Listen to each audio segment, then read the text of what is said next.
ko na kinaya yung pag ano ng tricycle. Ay, ang tagal ng mga tricycle maghintay. Pero may nagpanak naman sa'yo. Wala.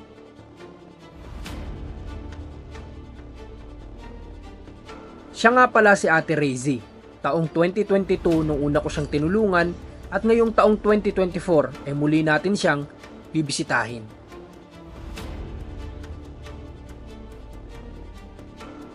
Bali ilan yan hawak nyo ngayon? 10,000.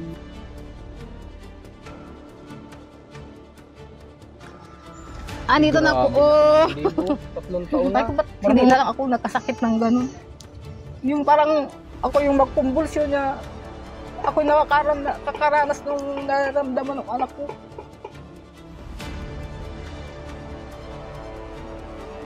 Yan pong anak ko na yun ngayon, ang ginawa ko na lang, nagtatsagaan ko na lang siya ng hilot. Yung hilot-hilot ko na lang, ginawa ko ng sambong, kung ano-ano, basta makarecover lang yung anak ko. Yun ang inano ko sa kanya, kahit doon sa mga tindahan niya, sabi ko, baka naman ako may gamot, kahit na ganong gamot, para lang yung anak ko ay makarecover lang. Magandang araw po sa lahat ng mga viewers natin ngayong araw. Andito po kami sa minsan ko na itong napuntahan, siguro mga 2 years ago na o 1 year ago, hindi ako sure kung mga ilang taon na nakakalipas. Pero yun nga, dahil may pinuntahan kami dito ni Ran, Scout kami ngayon, naghahanap kami ng pwedeng matulungan na bago.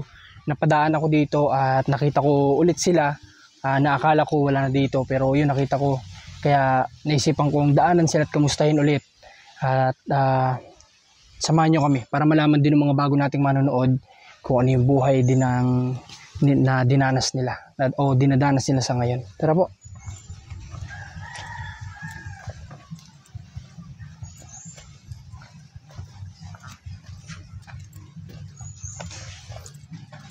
Ito yung dati nilang tahanan.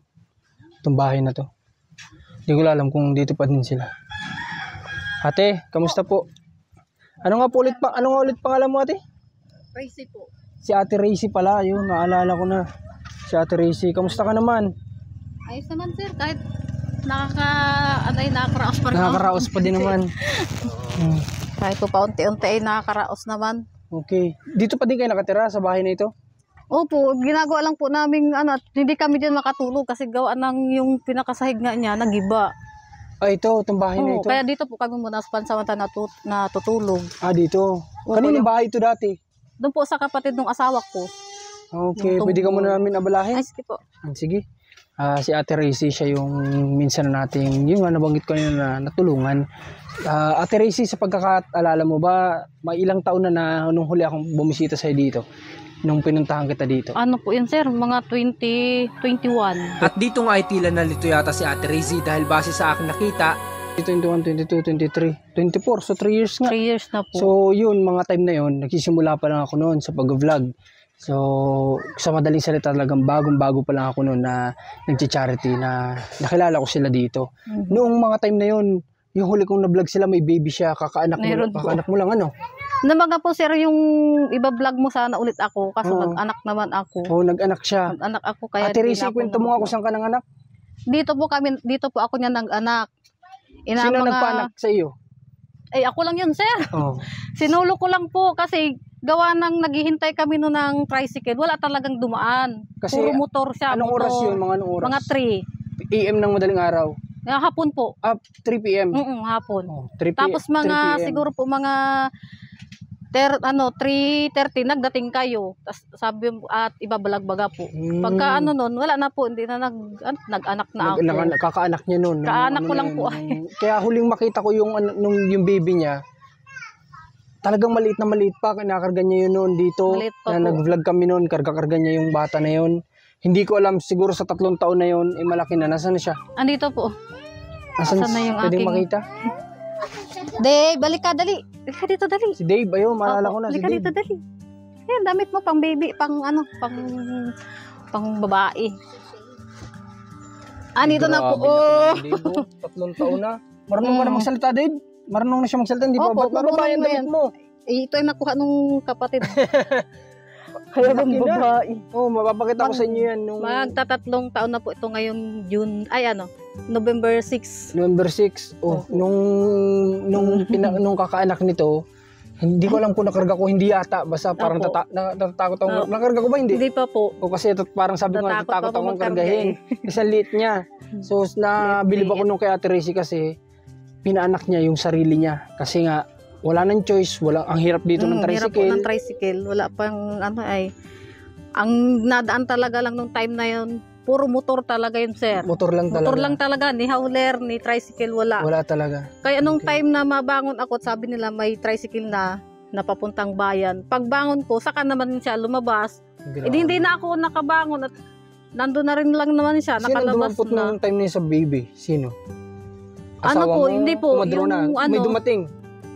Yung kung kapatid ng asawa ko, yun ang nag-alalay dun sa ano ko. Pero walang kumadrona na Wala dumating. po. Nagdating man yung ano, hilot lang. Parang kumbaga yung ano lang siya, yung At saka sa pagkakaalam ko parang noon hindi pa nare-register si hindi po. si Dave, di ba? Hanggang ngayon. Hanggang ngayon po, ayaw po, nung ito po ay ipaparehistro ko na siguro December na siya, nag-ano na siya ng isang buwan, nagparang December 10 ata po yun. Ang gusto nila, pumunta daw ako ng Legazpi. Ay ganoon. Doon mo daw ayusin. Doon ko daw po ayusin, tapos saka na lang nila dito anuhin yung Transfer kumbaga ganun. Grabe. Kaya po hanggang ngayon, hindi pa ito na-rehistro. Kawawa Hirap naman na si hirap Dave. kami magparehistro at tinatanggihan sa munisipyo. Ayaw nila. Kasi Kawawa hindi ka daw naman po, pala, Dave. at ka pa hindi nga daw nakarehistro. po katuwiran yung inabot. Ay sabi nila, yung palang nasakit pa lang sana ang tiyan mo. Nagsakay na daw po ako ng tricycle. Hindi ko naman po alam na ako ay ano. Hindi mo ramdam. Hindi Kumbaga pa po. binigla ka lang. May mga ganun din kasi siguro Bigla po talaga. ako May ay. mga parang hindi nagli-labor, parang biglaan lang. Akala ko po kasi nun, ano lang ako magsi-CR. Kasi sabi ko maligo na ako. Pagka ano ko, sabi ko bakit parang iba yung takbo ng pag ano ko. Yung paghiga ko, hindi ko na po yun kaya. Yun na. Yun na yun. Oh, tinan nyo, Ay, ang ganun kasamahan ko lang nangyari. po niyan, mga puro lalaki. Mga nakatambay dyan. Puro lalaking matatanda. Kaya hindi ko na po Pagdating po mahingan ng ng araw, tulong. kapag ito si Dave hindi may registro, kawawa po ito. Hindi ito Ito po yung makakapag-aral. ano ay. Kasi kailangan yun ay, yun ang unang-unang hinihingi sa pag-aaral. Kaya nga po at saka yung hindi pa rin ito mapabinyaga at wala nga pong registro. Tamo, ang daming komplikado pala lahat. Ayaw po Dahil nilang sa tanggapin registro. dyan. Hindi kahit ganun yung pinaliwanag nyo, ayaw talaga nilang Ayaw pakinggan kayo. Ayaw. Grabe naman yun. Wala bang konsiderasyon para sa ganitong mga pangyayari? Hindi naman Ayaw lahat po nilang pare-parehas ng tumanggap. pangyayari. Ang gusto po nila magpaligaspi daw. Doon ako kukuha ng papel. Ito transfer nila dito. Hindi ba nila alam na ganito lang ang buhay ninyo? Na pupunta ng Legazpi, pamasahe, pahirapan pa nila kayo, imbis tulungan kayo. Kaya nga po, ang isinama ko po nung dito ay isang hilot lang si Ate Lea. Ayaw po talaga. Kahit nakiusap na nung si Ate Lea, ayaw sila. Sana man kaming lang mga pagbigyan. kababayan sa government natin, pag nakita naman natin yung sitwasyon ng kababayan natin na ganito, tulungan natin kung ano yung mas madali na proseso na hindi sila magagastusan ng sobra-sobra. Kasi ang hirap na nga ng buhay, pahirapan pa ba natin sila? Mahirap na nga, lalo pa nating nilulubog, di ba? Tulungan sana natin kung ano yung, baka may maibigay tayong payo na iba, o pwede tayo makipag-usap doon, parang may mga paraan. Siguro sa tingin ko lang, kung wala talaga, wala talaga tayong magagawa, pero baka naman meron, di ba? Opo. Okay, ate, baba mo muna si Ay, Dave. sige po. Punta tayo doon sa bahay mo. Halika dito. Laki na ni Dave, oh. Papakita ko sa inyo kung doon muna ikaw, gaano Dave. lang siya Pasok kalaki ka doon nung kay huli ko ate. siyang na-vlog dito. 3 years ago yun. So, ayun, hindi ako makapaniwala na yun na siya ngayon. Okay, dito tayo sa dati nilang tahanan. Bali ito, hindi na Ito talaga po pwedeng yung tulugan. bahay na inabutan mo po nung mag-vlog kayo. Oo. Yan sir, ang nasira nito, ito po yung itong batangan na ito, nagiba na yan. Hindi, ano na lang ginagawa dito sa bahay na ito? Dito na lang po ang ano namin, yung mga Tambakan, gamit ano yan? namin na mga maayos pang damit. Hindi namin maano dyan at natulo hanggang dyan. Grabe Wala ito, po, tapon na nyo na yan. Kasi, Ay may, ano pa naman yan sir, pinipili ko pa yung pwede ko pang makuha. ba't nagkaganyan ang nangyari dyan? Nabasa ng ano? Nabasa po yan sir. Nabasa ng ulan. Nagpa-Maynila po ako nung nakaraan. Tapos pagbalik mo ganyan na. Ayun na, nakalagay na dyan lahat. Nagano ka sa Manila? Bukati, Tracy? Nagtrabaho po ako sa sa Caloocan. Buntis ka ngayon? Hindi po. Kala ko buntis ka na naman. Gawa po yan ito sir. Magtatatlong na yan, taon. Yung nilalagay sa ganito para hindi mabuntis. Opo. Okay. Ate Tracy, kamustahin kita. Kamusta ang buhay ninyo dito ngayon? Kamusta yung araw-araw niyong pamumuhay? Ay, lang sir, kahit ano na lang ang ginagawa ng mister ko, makapagtrabaho lang ng ano. Kung ang trabaho lang naman po niya, pag may gustong magkipag-arawan, kukuhain siya. Yun lang, ang ano namin dito. Kumusta sa ngayon ba? Nakakaranas pa rin ba kayo ng gutom? Mayroon time, sir, na ano, pag talagang yung mister ko walang trabaho, yun, talagang tiis kami.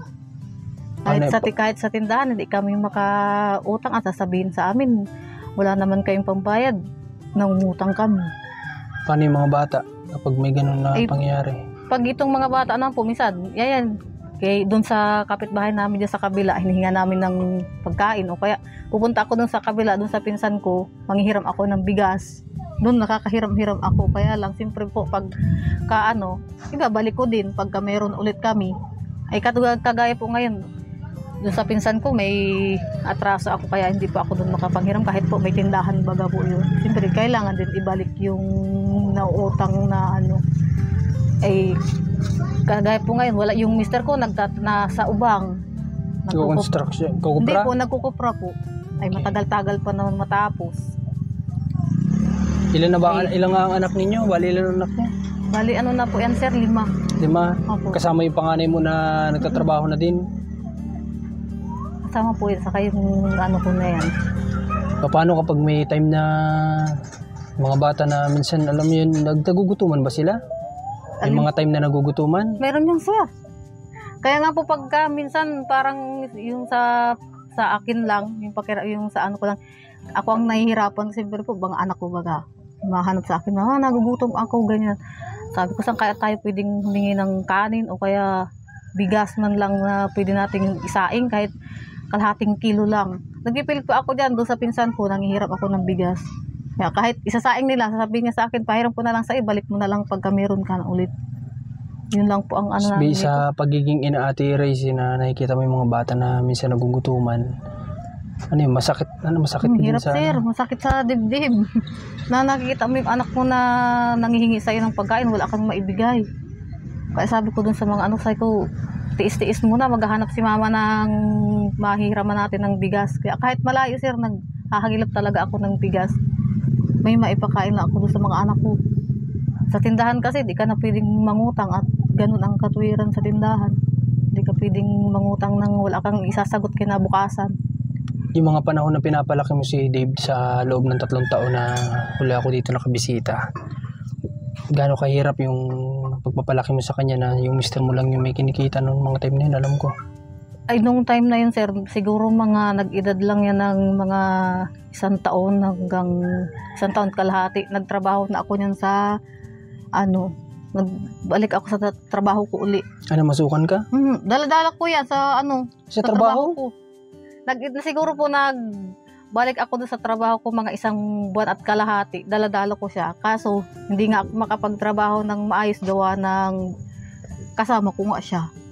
Hindi ako makagalaw. Paano yun? Paano ka nagtatrabaho na kasama mo yun? Di ang gawa ko po, pagtulog siya, sasabayan ko ng linis ng bahay. Yung amo ko naman wala at kami lang ang nasa loob ng bahay, kami mag-ina lang.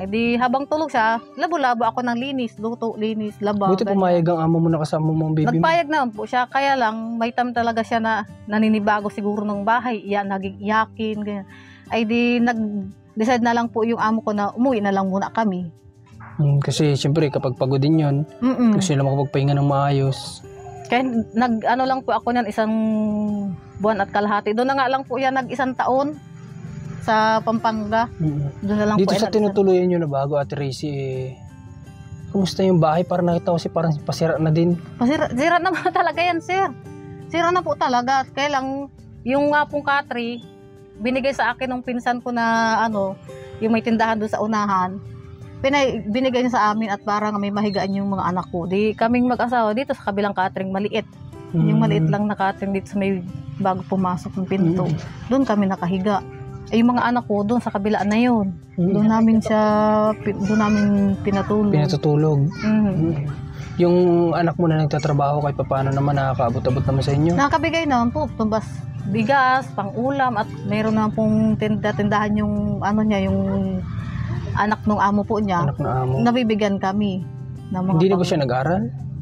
Ay, hindi na, sir. At gawa ng sabi niya sa akin, ma'am, mag-aaral man ako. ay ang tuition sa school mahal. Sabi niya, saan naman tayo kukuha ng ganung pera kung mag-aaral pa ako?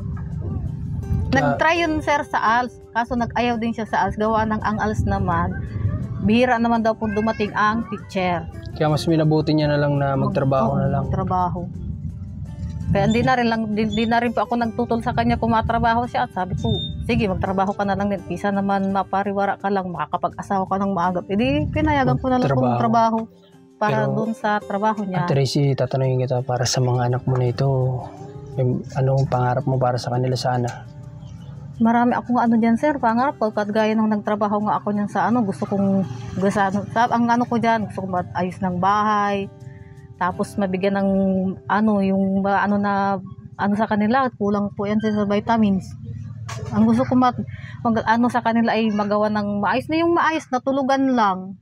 Yung gano'n lang mga sir. Yung masasabing bahay talaga. Opo. Yung talagang masasabing bahay. Kasi kaya ngayon, sabi nila, maraming kumakalat na nanguha ng hindi safe. Kumbaga yung bahay niya hindi po safe. namin, pag nakatulog kami, siyempre po ng maayos na tulog. Hindi namin alam kung anak kasi namin. Wala na yung isa dun sa mga anak ko, wala na. Ay isa namin hahanapin kung halimbawa gano'n ang mangyari. Tama. Ayun lang po ang inaano ko at saka yung sa pang-araw-araw namin sir na yung sa pagkain baga po. Yung kinikita ng mister ko, parang sa mga pambayad lang sa mga inutang namin, wala na. Doon lang na yung sa trabaho ng mister ko. Umiikot lang doon. Oo, doon lang po. Pagkabayad namin sa tindahan, pwede naman ulit kami mangutang. Ay minsan po ang kuha namin sa tindahan, minsan 2,000. Ay kung yung kinikita po ng asawa ko ay kulang pa. Ay hindi kami makautang ng kulang kami. Hindi kami makakuha ulit. Sigurado Ate Tracy, hindi mo man sabihin sa akin, pero sa tingin ko may time din na napagtatalunan ninyo ng asawa mo itong sitwasyon ninyo. Ay, sinabi mo pa sir, walang araw, walang oras, walang gabi. Sa araw-araw nga kako sir na ginawa ng Panginoon ay yun at yun pa rin ang pinag-aanuhan namin yung sabi kong mapanday lang kami ng maayos na bahay, matulog lang kami ng safe na safe kami. Wala, hindi niya magawa kasi kulang kami sa pera, kulang kami sa mga pangangailangan sa bahay. Kaya nga po, pag may nagpapagawa ng yung pawid, ganyan, yun, nagagawaan ko pag wala siyang gawa, nangunguha siya ng yung sasa na ginagawa po namin. Yan, nagpapawid ako noon. At ang mahal na baga po ngayon ng pawid, 100 ay 1.5 na. Pinagtitiisan ko siya ng pawid. Kung sino po yung mag-order, yan ang ginagawan ko. Hindi na po pwede mag-stock ka dyan ng pawid, gawa ng masisira. Nakalapag lang sa lupa. Sino dyan sa anak mo ang nakakapagsalita na ng maayos? Sino sa mga anak mo? Ayun sana sir, yung isa ay kaso mahihain yun sir. Ganun. Nagtatago na baga po. Sino pa sa ibang anak mo ang pwede kong makausap? Diyan nakakapagsalita na. Yun lang po. Ito po, hindi ko lang po alam kung yan kaya niya magsalita ng siguro medyo mahihain pa yung mahihain. Yun nga po pag nakita pa lang po kayo, sabi niya, mama, di ba yun sa isa ko, matago na ako, baka tanungin ako. Sabi, ba't tumatago? Tatanungin ka lang naman. Ayoko, nahihiya ako. Okay lang. Nahihiya daw po siya magsalita. Sabi ko, tatanungin ka lang naman. Hindi ko, mama, nahihiya ako. Okay lang yun. Okay lang Ate Tracy. Ate Tracy, sama mo ako sa loob ng bahay niyo. May pakita natin sa manonood natin kung ano sitwasyon yung meron kayo ngayon. Ito, alam ko dati may mga nakatira talaga dito kamag-anakan ng asawa niya Dito po kasi, ang nakatira dito yung yung kapatid po nung asawa ko, ang nakatira dito, yung tomboy. Iniwanan po at nagpunta sa bayan na po nagtira. Di kami nang pinaano niya. Dingding nila yan lang. Sako. Yan lang. Tapos si butas doon sa kabila. Yan, lampasan. Kaya sabi ko pag dinukot yung mga anak ko, wala na. Hindi ko makita kung sino kumuha. Kasi yan sir, kurtina naman yan. Nilagyan ko lang yung tarpaulin. Ano din yan sir, hawas din yan. Pag ginanyan mo siya, wala na. Kita na din. Kita din dyan sa Tapos yung bubong may butas-butas na rin. Butas na din po, natulo na dyan. Kaya baga po may mga nakatapal na ng mga dyan sa bubong. Grabe. Noon pa man, sira na talaga to. Pagpunta ko dito ay. Opo. 3 years ago na yun. Alam ko sira na talaga tong bahay na Sira to. na po yan. Ginanya na lang namin. Hindi ko man po yan magalaw ng yung sabi mong papakuan ko ng ano. Kasi po yung isang haligi dyan, medyo talagang sira na. Sira na talaga. Ano na siya ng anay. Ang late-late niya, nagkakasya kayong 5 dyan, ay 7. Siyempre po, kayong yan 2 dyan. ng asawa mo, tapos 5 bata. Hindi po, dito kami sa kabila. Ayun yung Catherine na yan na maliit. Dito kayong Oo, mag-asawa. diyan kami mag-asawa. Tapos doon ang mga batang 5. Doon po yung mga anak kong... Pati, hindi man umuwi dito, stay in yung panganay mo, Opo. no? Eh di 4 ang natutulog Opo, dyan. yan sila lang dyan. Natulog, Oo kaliliitan. nga naman, bukas na bukas doon. Di mo alam kung yung anak mo, dito kayo natutulog. Hindi man namin sila kung kinuha ang makasiping anak sa mo, wala ano. na, hindi mo na alam. Kaya nga po, sabi ko nga, paano na lang sabi ko kung halimbawa dumating dito yung sabi nga nandudukot ng mga bata. Ay hindi natin alam kung saan dyan dadaan. Batos makitang may mga nakahiga dyan. Isa-isa na lang yun kunin. Hindi natin alam. At gawa ng ganyan po ang ano namin. Ganyan lang ang aming tulugan. Ang higaan namin. Hindi ko ma-repair at walang mga gamit. Walang pako. Walang pwede kong itabing na ano. Kaya yan lang po. Parang tali-tali lang yan. Nila kagaya na yung tinatali-tali ko lang para lang may tabing baga po. Yung hangin o ulan. O, yun lang ang pang ano namin. Panangga lang. Baga po nila pang samantagal. Samantagal. Aligata rin siya. Pang samantagal na tabing. Grabe. Kala ko umalis na. Kasi may ilang nung nakaraan niya padaan din ako dito. Tapos dito ako nakatingin sa bahay ninyo. Nakita ko kasi walang tao dito. Kaya kala ko sabi ko umalis na yata kayo. Wala po sir, gawa Tapos na... kaya nung pagdaan ko kanina nakita kita, dito pa pala. So, tinuro mo nga sa akin ngayon na dito pala kayo natutulog. Oo. Kaya pala wala akong nakikitang tao dito. Dito na po kami niya, naglipat kami at gawa ng sira na nga yung ito. Ito nang ang bumagsak yung gitna. Kaya hindi na kami na pwedeng matulog dyan lahat. Tapos yung pinakasahig pa niya, dito po sa loob, okay pa yan. Kaso ito lang, yung dyan po sa kabila na yung sahig, kawayan. Talagang sira na. Hindi na siya matutulugan ng maayos. Sa ngayon, Ate Racy, may isa na lang ako sa yung tanong. Ano yung pinakamasakit para sa iyo na sa loob ng 3 taon na hindi ko nalaman kung ano yung takbo ng buhay ninyo? Ano yung pinakamasakit na naranasan mo sa loob ng 3 taon sa experience mo nung wala na ako, hindi na pupunta dito? Nung Yung natatandaan mo sa ngayon? Ang naanan ko niyan, sir, sabi ko, paano daw kaya ako hindi na bumalik sila, sir? Sabi ko ganyan, sila Marco, sabi ko, siguro para sabi ko sa sarili ko lang, sabi ko siguro parang naano sila, sir, kasi yung binigay na ano sa akin, hindi ko yan, sir, napaunlad, di ba? At gawa ng 1 buwan pa lang ako noon na parang nakaka-recover ng panganak, nagluto, naglako, ay inabot ng ulan, init, nabainat. Halos 1 buwan po akong hindi makatayo. At itong mga katawan ko niyan, parang pagtatayo ako, wala na akong buto. Parang nangangalsa yung mga buto kong ganyan. Kaya sabi ko baka si sir hindi na sa atin babalik kasi gawa ng ganun ang nangyari. Tapos marami pa akong narinig na sabi nila na paano ka pa naman babalikan kasi yung pera na binaldas mo lang, ginatugan niya. Sabi ko hindi naman, may natira naman. Kaya lang nung time na nabainat na ako, yun po yung ginagamit naming araw-araw namin na pagkain, pambili ng kailangan namin dito sa bahay. Yun po ang ko. Tapos nung nga pong nakita ko na sabi ko ay yun nga po sila yung pong pinabahayan mo doon sa taas sila Jubilin. Sabi ko ay buti pa sila Jubilin nabahayan na, sabi ko ganyan. Kaya sabi po sabihin masakit din sa'yo yung mga naririnig mo sa mga tao. Oo, masakit po. Sabi nga nila parang binaldas mo lang yung pera na binigay sa iyo, sinayang mo lang, ganito ganyan, hindi mo iningatan, hindi mo ginawa hindi mo pinaunlad yung Sabi ko pilit ko naman, sabi kong pinapaunlad, kaya lang talagang hindi na kaya nung katawan ko. Hindi na kaya nung hindi na kaya nung kung halimbawa magluluto, maglalako. Kaya ko pa naman, kaya lang nga po sa katawan ko parang pag maglalakad ako ng diyan, parang hindi ko na kaya. Kaya ang nagpahinga muna ako mga ilang buwan. Pahinga ako ng paglalako. Saka yung natitira-tira ko naman, sir, na parang utay-utay na siyang naubos din. Kaya hindi ko na rin po natuloy-tuloy yung pag tinda-tinda uli ng hindi ko na po talaga yung nadire-diretso natuloy. Kaya sabi nila sinayang yung pagkakataon na binigay sa iyo ng mga nagtulong sa iyo. Sabi ko hindi ko naman yung sinayang, talaga lang pinipilit kong iunlad. talagang wala na Hindi na talaga. kaya ng Hindi na katawan. kaya ng katawan ko. Ay halos, Kasi kakaanak mo lang nga nun. ayun na nga lang po ang nag-alalay sa akin, yung naglalako dyan kanina po kung nag-aalok. Yun, halos buwan yun sa akin, nagpapabalik-balik dito ng kagamot. Inaalalayan ka. Okay. So ngayon, Ate Racy, ano bang gusto mong, baka may gusto kang hilingin sa mga manonood natin na pwede makatulong sa inyo, sa kalagayan nyo ngayon. Sobrang hirap din naman talaga, nakikita ko kayo na nababanggit mo pa nagutuman yung mga bata.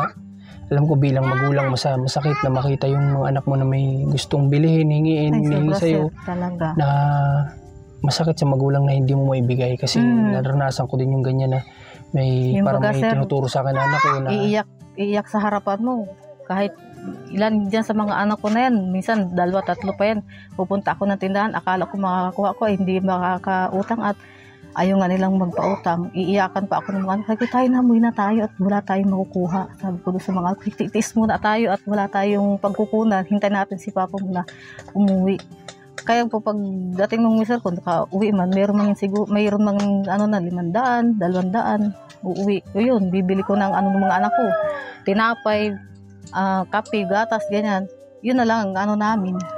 Yun talaga ang pinaka namin sa tanghali, gano'n na lang. At wala po talaga. Hindi ko kayanin ko man. Kahit ngayon, sir, sabi ko sa iyo po, ngayon hindi ako nagsisinungaling na yung mga magtatrabaho diyan, maghakot ng lupa, magbubuhat ng mga kung ano.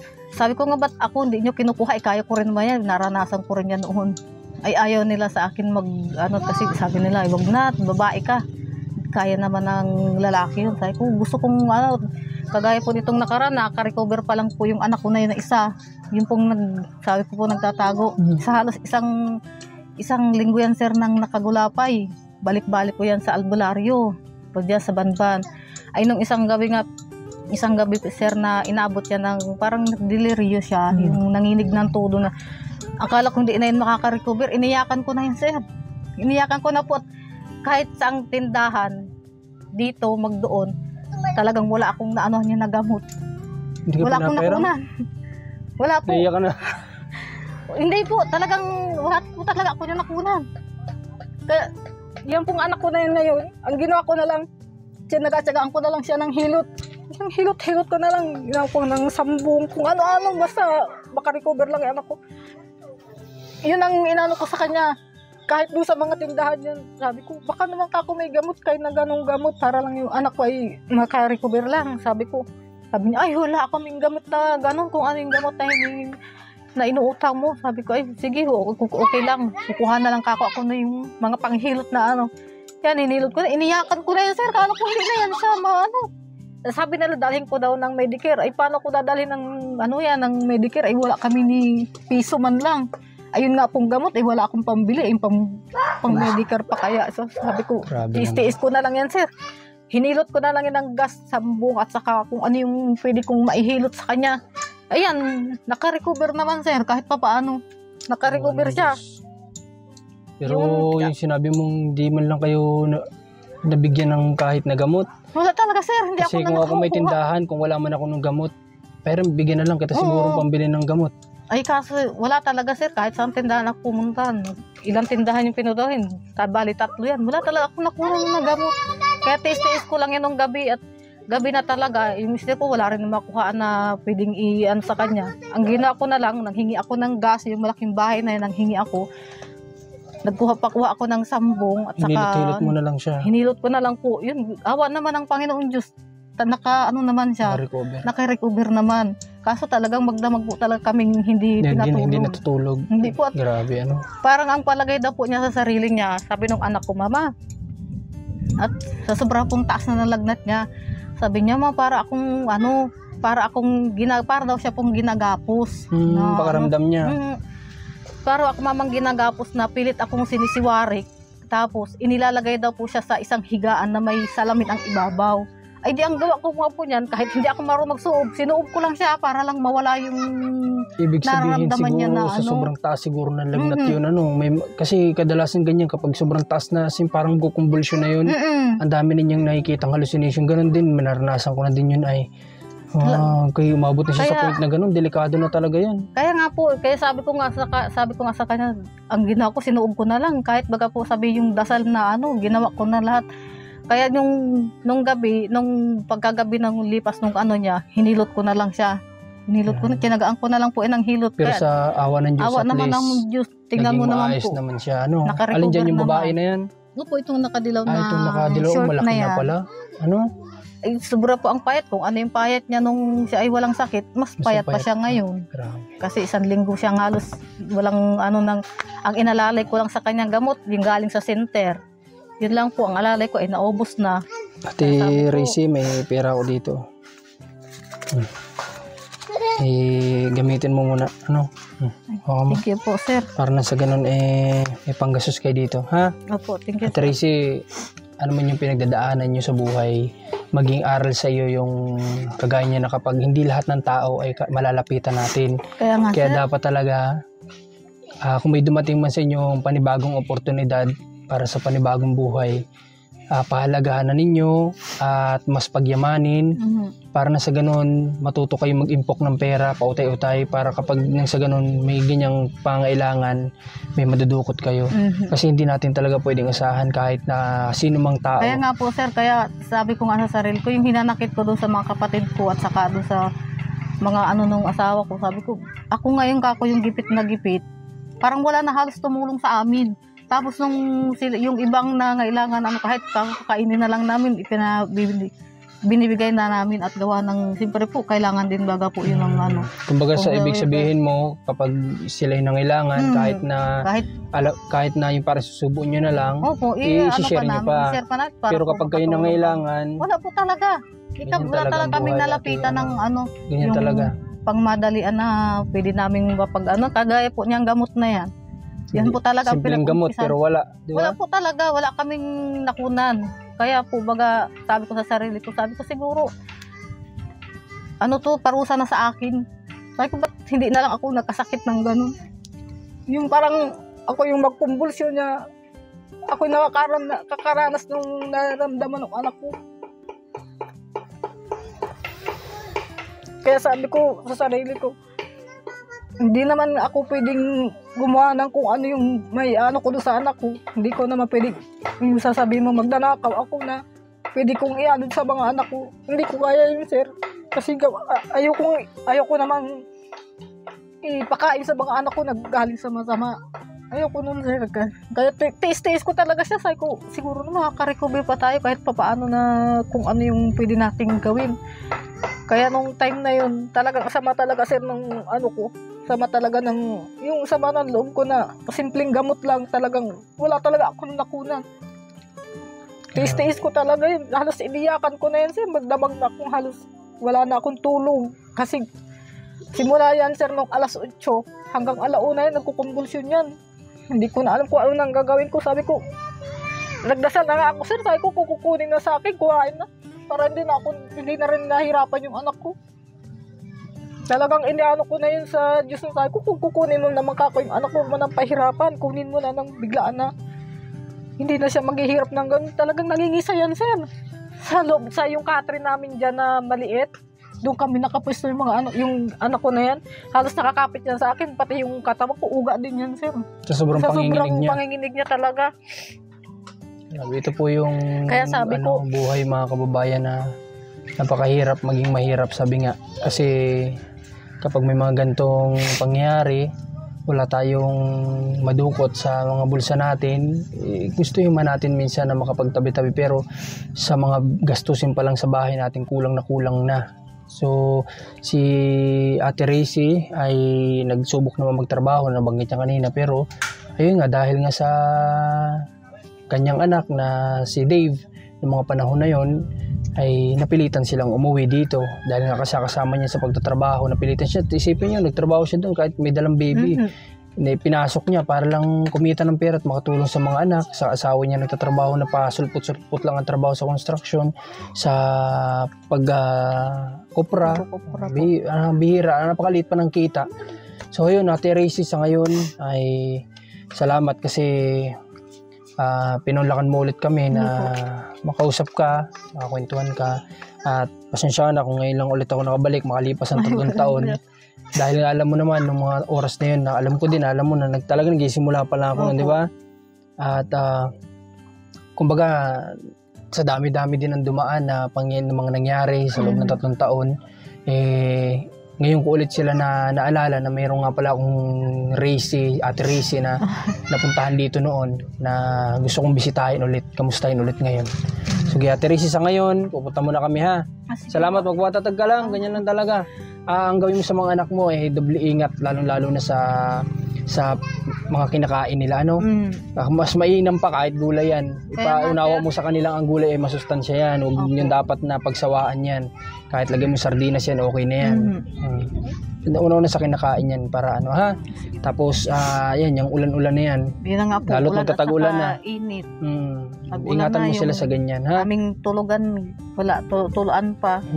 Pag-aaral na sa iyo sa bata kasi ang hirap talaga pag bata na yung nagkakasakit. Parang gugustuhin mo, kunin mo na lang yung sakit, di ba? Kasi magulang, siyempre, kahit ano pa yan, mas gugustuhin natin tayo na lang yung nasasaktan kaysa anak natin. Okay, sige Ate Racy ha. Sa ngayon ay salamat. Tara, pupunta na muna kami at maraming salamat mga kaubayan sa lahat ng gustong tumulong kay Ate Racy.